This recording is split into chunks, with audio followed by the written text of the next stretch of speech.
Edu, é muito fácil para comentar esse jogo hoje. Aliás, durante toda a partida, né, eu falando, o CH falando, que a Ponte não conseguia evoluir, né? Não conseguia. Porque é o seguinte, né, a Ponte tinha aí 100% de aproveitamento, 6 vitórias consecutivas dentro do Majestoso. Só que os outros times começam a estudar o time adversário, ó. Eles estão dando brecha aqui, ó, eles não estão tão bem nesse setor, não estão indo bem aqui, né? E o time vai e as outras equipes vão começando a olhar para um time que está invicto dentro de casa de um outro jeito. Ou como fazer para tentar neutralizar. É isso que está acontecendo. Nós vimos desde o início, o time da Chapecoense veio para se defender, né? Veio para aquele, olha, se nós não ganharmos, nós não vamos perder, né? Fica ali fechadinho, bloqueando as ações do time pontepretano, tentando em todos os lugares, sempre 2, 3 e mais o homem da sobra. Por quê? Porque a linha está muito próxima, não dá espaço entre as linhas.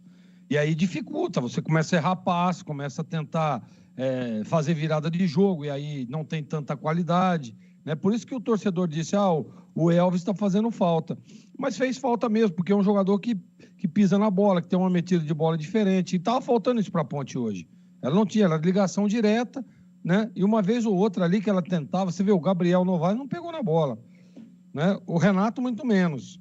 O Iago Dias, né, nem se fale. Depois entrou o Matheus Regis, entrou outros jogadores que também não evoluíram. Por quê? Porque a marcação da Chape estava muito forte. Agora, não dá para ter o descuido que teve a Ponte no primeiro gol, por exemplo. Uma bola treinada e aparentemente, eu disse isso na transmissão, o Nelsinho dá uma olhada para o banco, tipo assim, pô, eu avisei quantas vezes isso, né? E aconteceu e nós tomamos o gol. Então, é falta de atenção, é desconcentração, é falta de intensidade, né? É falta de se impor jogando em casa. Isso tudo faltou para o time pontepretano hoje, que estava sobrando lá atrás, mas nesse segundo turno realmente, viu, Edu? É preocupante a situação da Ponte. Eu não esperava que fosse assim. Eu esperava hoje um jogo de vitória, um jogo de partindo para cima, né? Um time concentrado, com intensidade, errando os poucos passes, mas não foi isso que nós vimos. Tá, só para mim, tá com você, Clega, no